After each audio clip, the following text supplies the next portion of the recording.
No princípio, antes de existir tempo, espaço ou matéria, Deus criou os céus e a terra. A Bíblia começa de forma direta e poderosa. No princípio, criou Deus os céus e a terra. Gênesis 1:1. A terra ainda não tinha forma definida. Era descrita como sem forma e vazia, coberta por águas profundas, envolta em trevas. Não havia ordem, não havia vida, não havia luz. Mas algo fundamental já estava ali. O Espírito de Deus se movia sobre a face das águas. Gênesis 1:2. Isso mostra que mesmo no caos, Deus já estava presente, pronto para agir. Então acontece o primeiro grande ato criador. Deus fala. Disse Deus, haja luz e houve luz. Gênesis 1:3. A luz não nasce do sol nem das estrelas, porque eles ainda nem existiam. A luz surge pela palavra de Deus. Ele vê que a luz é boa e faz uma separação clara entre luz e trevas. A luz ele chama dia e as trevas chama noite. Assim termina o primeiro dia da criação. Gênesis 1:4-5.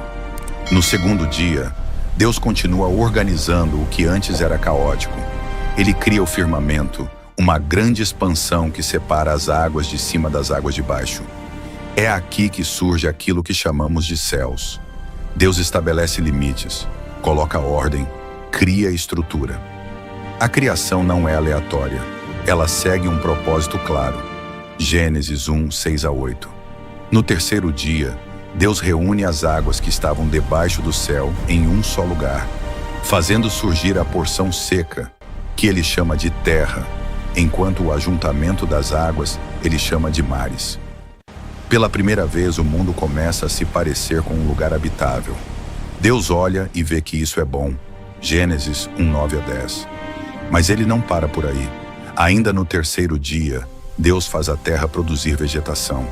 Plantas, ervas que dão sementes e árvores frutíferas, cada uma segundo a sua espécie. Aqui a Bíblia deixa algo muito claro. A vida vegetal já nasce com capacidade de se multiplicar, seguindo uma ordem estabelecida por Deus. Gênesis 1:11-13. Chegamos ao quarto dia, e agora Deus cria os luminares no firmamento do céu, o sol, a lua e as estrelas. O texto diz que eles serviriam para governar o dia e a noite, marcar estações, dias e anos, e também para iluminar a terra. Gênesis 1:14-19. Isso reforça algo importante. O sol e a lua não são deuses, como muitas culturas antigas acreditavam, mas criações que cumprem funções específicas determinadas por Deus. No quinto dia, a vida começa a se mover. Deus cria os animais marinhos, desde os grandes seres dos mares até os menores, e também as aves que voam pelos céus. Pela primeira vez, Deus abençoa seres vivos, dizendo que se multipliquem e encham as águas e o céu. Gênesis 1:20-23. A criação não é apenas funcional, ela é abundante. Então chega o sexto dia, um dos mais marcantes de toda a bela história. Deus cria os animais terrestres, gado, animais selvagens e tudo o que rasteja sobre a terra, cada um segundo a sua espécie. Gênesis 1:24-25. Mais uma vez, Deus vê que isso é bom. Mas agora algo diferente acontece. O texto muda de tom. Deus não apenas fala, ele delibera. Façamos o homem à nossa imagem. Façamos o homem à nossa imagem conforme a nossa semelhança. Gênesis 1:26. O ser humano não é criado como os outros seres. Ele é feito à imagem e semelhança de Deus, com uma missão clara: dominar sobre os peixes do mar, as aves do céu, os animais da terra e cuidar da criação. Deus cria o ser humano, homem e mulher, e os abençoa dizendo para frutificarem, se multiplicarem e encherem a terra.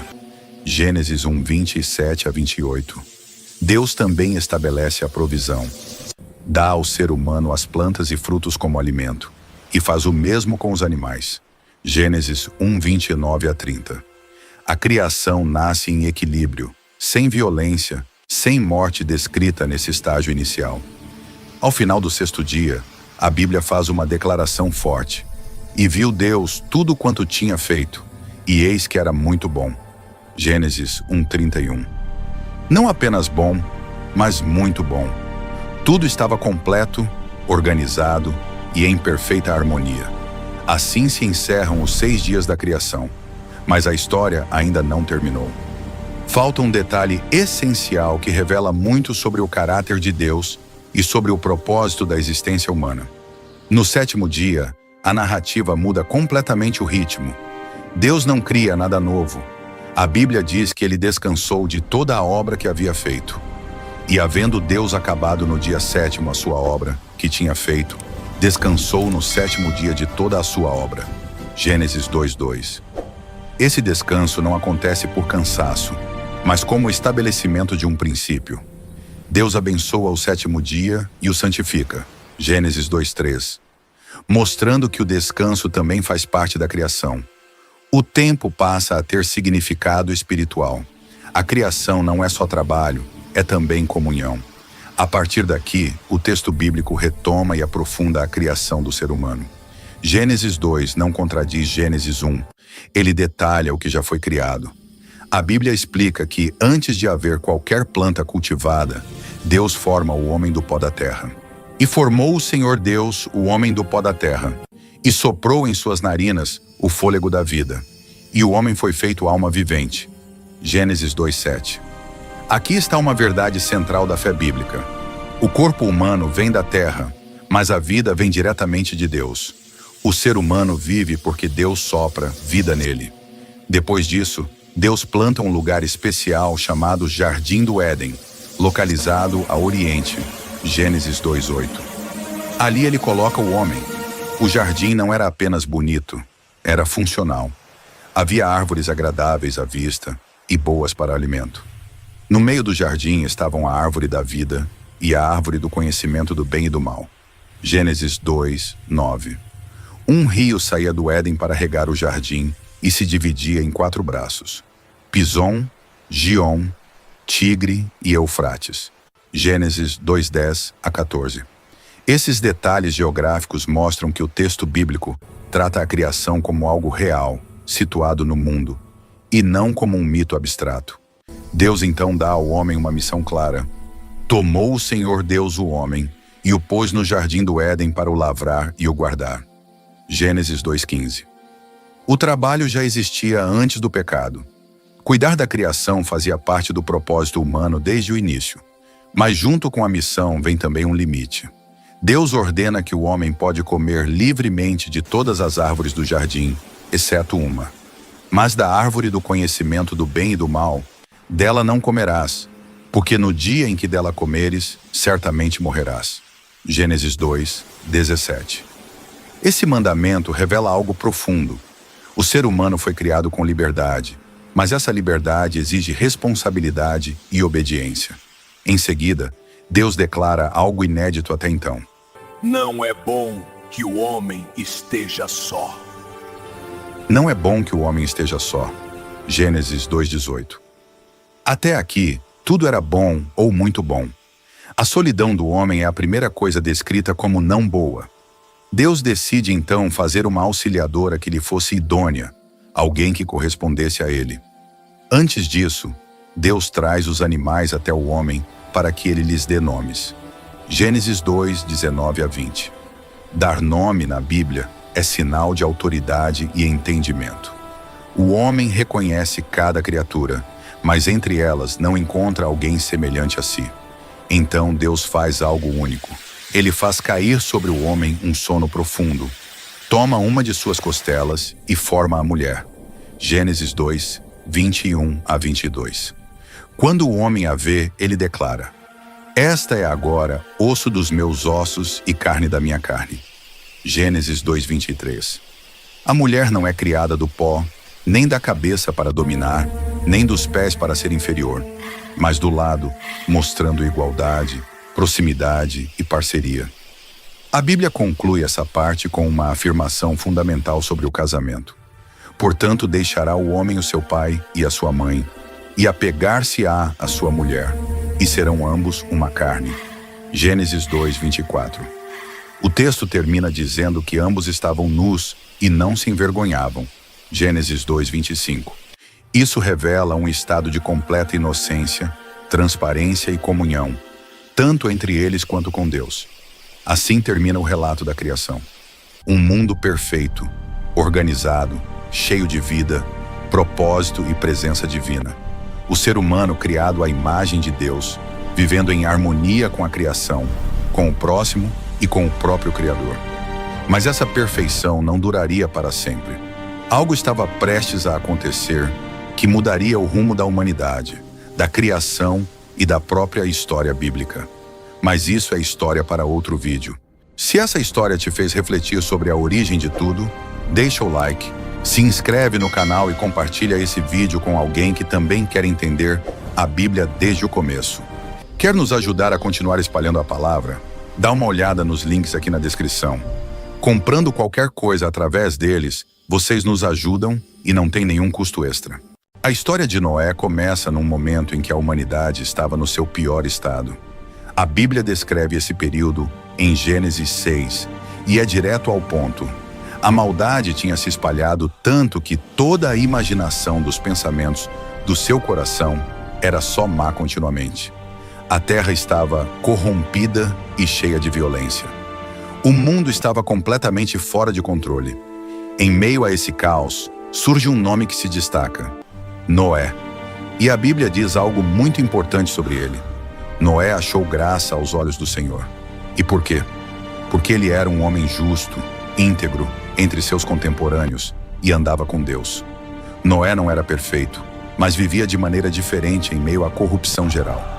Era o tipo de pessoa que escolhia o caminho certo mesmo quando quase ninguém mais escolhia. É nesse cenário que Deus anuncia algo que mudaria completamente a história da humanidade. Ele revela a Noé que destruiria a terra com um dilúvio por causa da violência generalizada. Isso está em Gênesis 6:13. Só que Deus não simplesmente avisa. Ele dá instruções detalhadas para a construção de uma arca gigantesca. E quando a Bíblia fala em detalhes, são detalhes mesmo. Em Gênesis capítulo 6, versículo 14 ao 16, Deus ordena que Noé construa a arca de madeira de cipreste, revestida por dentro e por fora, com betume, com 3 andares, uma única porta e uma janela. A arca deveria ter 300 côvados de comprimento, 50 de largura e 30 de altura. Dependendo da medida adotada para o côvado, estamos falando de algo em torno de 135 metros de comprimento, 22,5 metros de largura e 13,5 metros de altura. Era um verdadeiro navio colossal, muito à frente de qualquer construção humana da época. E a parte mais impressionante, Noé simplesmente faz o que Deus manda. O texto de Gênesis, capítulo 6, versículo 22 diz: Assim fez Noé, conforme tudo o que Deus lhe mandou, assim o fez. Sem questionar, sem negociar, sem tentar adaptar o projeto. Ele seguiu exatamente como Deus disse. Além da construção da arca, Deus também instrui Noé sobre os animais. Ele ordena que Noé leve para dentro da arca um casal de cada espécie, macho e fêmea, para que se mantenham vivos durante o dilúvio. E mais para frente, Deus especifica que dos animais puros deveriam ser levados 7 pares, enquanto dos impuros apenas um par. Também pediu que levasse 7 pares de aves de todas as espécies, para preservar a vida na terra depois do dilúvio. Noé não fez tudo sozinho. A Bíblia cita os nomes de seus 3 filhos que ajudaram na missão: Sem, Cam e Jafé. Esses 3, junto com Noé e suas esposas, formariam os 8 sobreviventes do dilúvio, como explicado em 1 Pedro capítulo 3, versículo 20. Depois que Deus passa todas essas instruções, ele dá um aviso definitivo. Dentro de 7 dias farei chover sobre a terra 40 dias e 40 noites. Mas antes que isso aconteça, Deus manda Noé e sua família entrarem na arca. É importante notar que até esse momento, não havia qualquer registro bíblico de chuva como conhecemos hoje. Em Gênesis capítulo 2, versículos 5 ao 6, a Bíblia explica que uma neblina subia da terra e regava o solo. Então você imagina a fé necessária para construir uma arca gigantesca em um mundo onde ninguém jamais tinha visto chuva torrencial. Quanto mais um dilúvio. Isso por si só já mostra a confiança absoluta que Noé tinha em Deus. Quando tudo estava pronto, a família dentro, os animais organizados e os suprimentos carregados, acontece um dos detalhes mais emocionantes da narrativa. Deus mesmo fecha a porta da arca. A Bíblia diz, literalmente, o Senhor a fechou por fora. Gênesis capítulo 7, versículo 16. Isso significa que naquele momento, o destino estava selado. Deus estava protegendo Noé e sua família do que viria a seguir. E então começa. Em Gênesis capítulo 7, do versículo 11 ao 12, está escrito que romperam-se todas as fontes do grande abismo e abriram-se as comportas dos céus. A chuva caiu durante 40 dias e 40 noites, e as águas aumentaram tanto que elevaram a arca acima da terra. Os montes mais altos foram cobertos. Segundo Gênesis capítulo 7, versículo 19 a 20, até 15 côvados acima deles, algo como mais de 6 metros sobre os picos mais altos da época. Toda forma de vida fora da arca pereceu. É um dos momentos mais marcantes e pesados da Bíblia. E a arca flutuava sobre a imensidão de água, sustentando a última esperança da humanidade e de todas as espécies preservadas por Deus. Esse é o ponto onde a primeira parte da história deixa um suspense natural. A chuva já caiu, as águas já cobriram tudo, e agora Noé e sua família estão esperando o que vai acontecer enquanto a arca navega nesse mundo completamente transformado. As águas tinham coberto tudo. A arca agora flutuava sozinha num mundo completamente diferente do que Noé conhecia. E a Bíblia diz que as águas prevaleceram sobre a terra por 150 dias. Isso está em Gênesis capítulo 7, versículo 24. Ou seja, mesmo depois dos 40 dias e 40 noites de chuva, o planeta continuou submerso por muito tempo. Era como se a Terra tivesse passado por um reset total. Mas Deus não tinha esquecido Noé. A frase de Gênesis capítulo 8, versículo 1 é extremamente poderosa. Deus se lembrou de Noé. Esse lembrar na Bíblia não significa que Deus tinha esquecido. Significa que ele decidiu agir em favor de Noé. Então Deus faz soprar um vento sobre a terra e as águas começam a baixar lentamente. As fontes do abismo se fecharam, as comportas dos céus foram interrompidas e a chuva parou. Como explica Gênesis capítulo 8, versículo 2. A arca continuou navegando até que finalmente ela repousa sobre as montanhas de Ararat. É o primeiro ponto de descanso desde o início do dilúvio. Só que mesmo com a arca pousada, ainda tinha água por todos os lados. A Bíblia explica que as águas foram baixando aos poucos e que só no 10º mês apareceram os topos dos montes. Isso está em Gênesis capítulo 8, versículo 5. Imagina a cena, meses trancados na arca, alimentando animais, esperando, observando cada pequeno sinal de mudança. Era paciência, fé e sobrevivência dia após dia. Depois de 40 dias, Noé abre a janela da arca, aquela única janela citada lá em Gênesis, capítulo 6, versículo 16. E aqui entra um dos momentos mais conhecidos da história, a saída das aves para testar o nível das águas. Primeiro, Noé solta um corvo. O corvo voava de um lado para o outro, mas não encontramos registro de que ele tenha retornado para dentro. Depois, Noé solta uma pomba, e ela volta porque não encontrou lugar para pousar. 7 dias depois, Noé solta a pomba de novo. Dessa vez, ela retorna com um ramo de oliveira no bico. A prova de que a água tinha diminuído e que havia vida brotando novamente. Isso está em Gênesis capítulo 8, versículo 10 ao 11. Mais 7 dias passam. Noé envia a pomba pela 3ª vez e ela não volta. Era o sinal que Noé precisava. A terra estava quase pronta. Mesmo assim, Noé não sai da arca por conta própria. Ele só desce quando Deus ordena. Noé observa que a terra já estava seca, mas só quando Deus diz, sai da arca, ele, sua família e todos os animais saem. A obediência de Noé é constante, do começo ao fim da história. E assim que pisa na terra firme, a primeira coisa que Noé faz é levantar um altar ao Senhor. Ele oferece holocaustos com alguns dos animais puros, e esse ato é extremamente simbólico. Depois de tudo que havia acontecido, Noé reconhece que só estavam vivos porque Deus preservou suas vidas.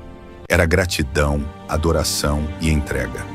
O texto explica, em Gênesis capítulo 8, versículo 21, que Deus sente o aroma do sacrifício e promete algo extraordinário. Não tornarei a amaldiçoar a terra por causa do homem, nem voltarei a ferir todo vivente como fiz. Deus então estabelece uma ordem natural que permanece até hoje. Enquanto a terra durar, sementeira e ceifa, frio e calor, verão e inverno, dia e noite não cessarão. É como se Deus estivesse dizendo que, dali para frente, o mundo teria estabilidade, ciclos constantes, previsíveis. Mas Deus não para por aí. Em Gênesis 9, ele dá a Noé e seus filhos instruções muito importantes. Primeiro, repete a ordem dada a Adão: frutificai e multiplicai-vos. Ele coloca novamente o ser humano como responsável por encher a terra. Também estabelece diretrizes sobre alimentação. Agora eles poderiam comer carne, mas não deviam comer carne com sangue. É a primeira vez que isso aparece com clareza. Depois, Deus fala sobre a importância da vida humana. Em Gênesis capítulo 9, versículo 6, ele deixa claro que derramar sangue inocente teria consequências. A vida humana é apresentada como sagrada porque o ser humano foi criado à imagem de Deus. E então vem um dos momentos mais marcantes de toda a Bíblia: a aliança do arco-íris. Deus faz uma aliança eterna, não só com Noé, mas com toda a humanidade e todos os seres vivos. Em Gênesis capítulo 9, versículo 11, ele afirma que nunca mais destruiria a terra com um dilúvio, e coloca o arco nas nuvens como sinal dessa promessa. Toda vez que um arco-íris aparece, lembra essa aliança. Não uma superstição, não uma lenda, mas uma declaração divina registrada nas Escrituras. A história de Noé continua em Gênesis capítulo 9, versículos 18 a 29, mostrando a descendência de seus filhos. Sem, Cam e Jafé se tornam os pais de diferentes povos. E aqui, a Bíblia registra um episódio polêmico envolvendo Noé e Cam, que viu a nudez de seu pai. Esse evento resulta em uma maldição sobre Canaã, filho de Cam, enquanto Sem e Jafé são abençoados. A narrativa é breve, mas mostra que mesmo homens usados por Deus, como Noé, também eram humanos, sujeitos a falhas. Noé viveu 950 anos. Um dos personagens mais marcantes de toda a Bíblia, lembrado por sua fé, sua obediência e por ser o instrumento de preservação da humanidade, num momento em que tudo parecia perdido. A história da arca não é sobre um herói perfeito, mas sobre alguém que ouviu a voz de Deus quando ninguém mais escutava. E sobre um Deus que, mesmo julgando a terra com justiça, escolhe preservar, renovar e recomeçar. Quer nos ajudar a continuar espalhando a palavra? Dá uma olhada nos links aqui na descrição. Comprando qualquer coisa através deles, vocês nos ajudam e não tem nenhum custo extra. A história do nascimento de Jesus começa muito antes da noite em Belém. Ela nasce nas promessas de Deus feitas ao povo de Israel, espalhadas pelos profetas. E o mais impressionante é perceber como tudo se encaixa exatamente como foi anunciado. No livro do profeta Isaías, séculos antes de Jesus nascer, já estava dito: uma virgem conceberá e dará à luz um filho, e chamará o seu nome Emanuel, que significa Deus conosco. Essa promessa prepara o cenário para algo totalmente fora do comum, algo que mudaria o curso da humanidade. E é nesse ambiente de expectativa que o Novo Testamento abre a narrativa, com um acontecimento que pega todo mundo de surpresa, principalmente uma jovem chamada Maria. Maria vivia em Nazaré, uma cidade simples da Galileia. Ela era noiva de José, um carpinteiro da linhagem de Davi. E é justamente ali, em meio ao cotidiano, que algo sobrenatural acontece. O Evangelho de Lucas descreve que o anjo Gabriel foi enviado por Deus para falar com Maria. Ele aparece e declara: alegra-te, agraciada, o Senhor está contigo. Maria fica assustada, sem entender o que aquilo significava. Então Gabriel explica: ela conceberia um filho pelo Espírito Santo, e esse filho seria chamado Jesus. Ele seria grande, filho do Altíssimo, e reinaria para sempre. Maria, numa humildade impressionante, responde: Eis aqui a serva do Senhor. Cumpra-se em mim segundo a tua palavra. Assim começa a realização da promessa. Enquanto isso, Mateus nos mostra o outro lado da história. José. Ao descobrir que Maria estava grávida, ele pensa em deixá-la secretamente, porque era justo e não queria expô-la. Mas antes que tomasse qualquer decisão, um anjo aparece a ele em sonho e diz: José, filho de Davi, não temas receber Maria, tua esposa, porque o que nela foi gerado é do Espírito Santo. O anjo ainda orienta José a dar ao menino o nome de Jesus, porque ele salvará o seu povo dos pecados deles. Isso cumpre outra profecia antiga, reforçando que nada ali estava acontecendo por acaso. José acorda e faz exatamente como o anjo mandou. Ele assume o cuidado de Maria e do futuro Salvador. Com Maria grávida e José responsável por ela, o cenário muda quando um decreto do imperador romano César Augusto obriga todos a se registrarem em um censo. José, sendo descendente de Davi, precisava ir até Belém, a cidade de sua família.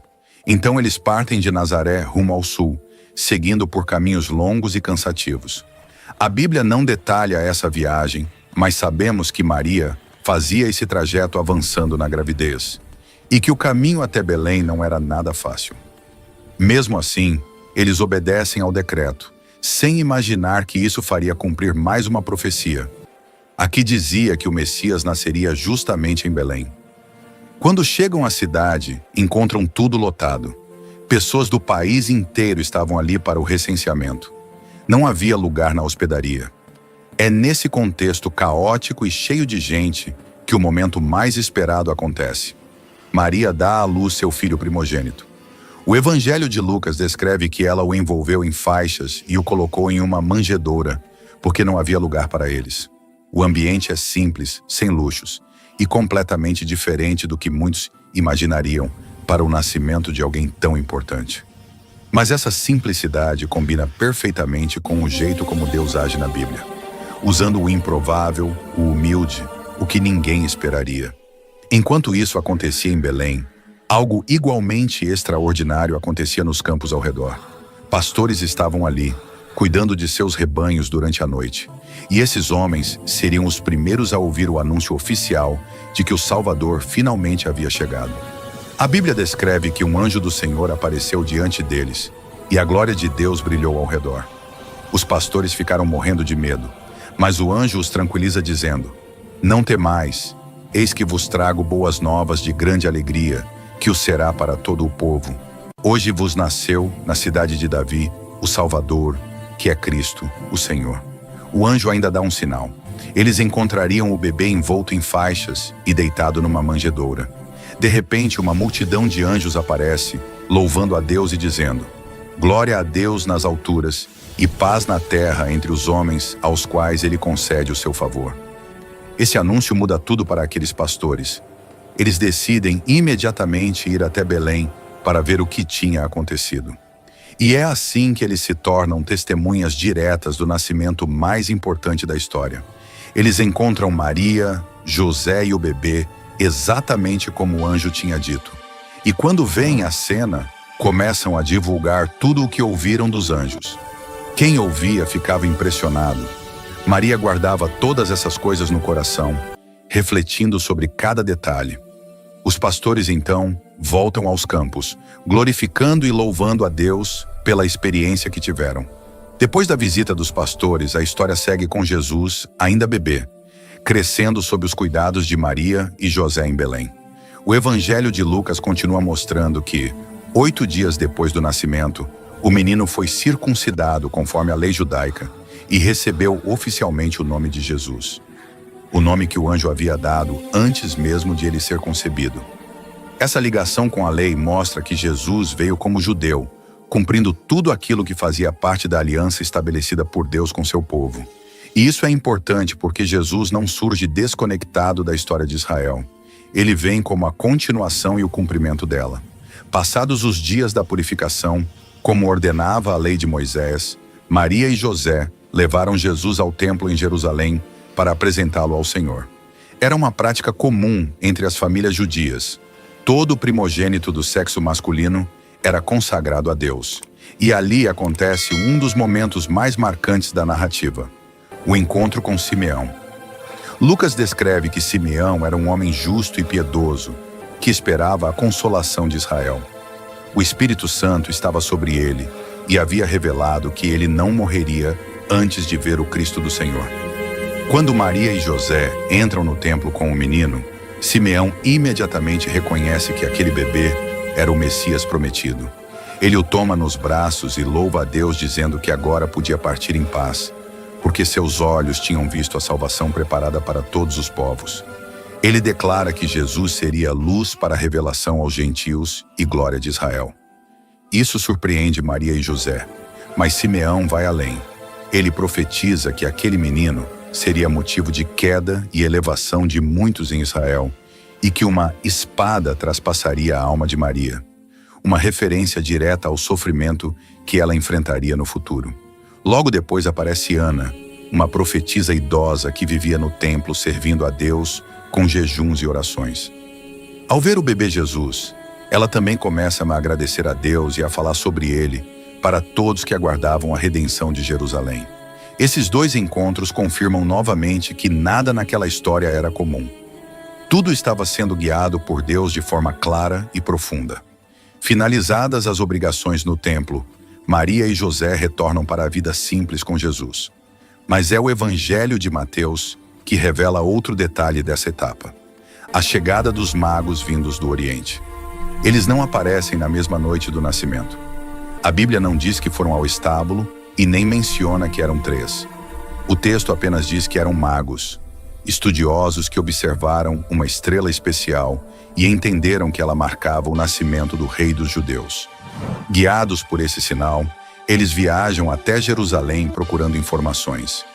Isso causa um alvoroço na cidade, e o rei Herodes, sempre desconfiado e paranoico, com disputas pelo poder, fica perturbado ao ouvir que um rei teria nascido. Herodes consulta os sacerdotes e escribas, e eles confirmam que, segundo as profecias, o Cristo nascera em Belém. Ele então orienta os magos a irem até lá, e com falsidade pede que depois voltem para informar a localização do menino. Sua real intenção era eliminá-lo. Os magos seguem seu caminho, e a estrela que viram no Oriente volta a guiá-los até parar exatamente sobre o lugar onde Jesus estava. O texto de Mateus diz que eles entram na casa, mostrando que já não era mais o local de nascimento, e encontram o menino com Maria. Eles se alegram profundamente e o adoram. Depois oferecem 3 presentes simbólicos: ouro, incenso e mirra.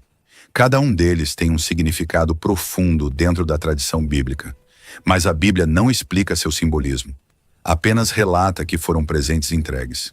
Após essa visita, os magos recebem um aviso em sonho para não voltarem a Herodes. Então retornam para sua terra por outro caminho. É aí que a tensão da história aumenta. Um anjo aparece novamente a José em sonho e o alerta. Herodes está prestes a procurar o menino para matá-lo. O anjo ordena: toma o menino e sua mãe e foge para o Egito. José acorda imediatamente, no meio da noite, e parte com Maria e Jesus. Essa atitude rápida protege a vida do Salvador e, mais uma vez, cumpre uma profecia antiga: do Egito chamei o meu filho. Enquanto a família está refugiada, Herodes, percebendo que foi enganado pelos magos, reage com brutalidade. Ele manda matar todos os meninos de Belém e região de 2 anos para baixo, baseado no tempo que tinha ouvido dos magos. É um episódio trágico e pesado, mas registrado na Bíblia como parte da história real. Mateus destaca que esse acontecimento cumpre as palavras do profeta Jeremias, descrevendo o choro das mães de Israel. Depois da morte de Herodes, um anjo aparece outra vez a José no Egito, dizendo que já era seguro voltar. José obedece de imediato, mas ao saber que Arquelau, filho de Herodes, governava na Judéia, ele tem medo de se estabelecer ali. Novamente, Deus o orienta em sonho, e a família segue para a região da Galileia, estabelecendo-se em Nazaré.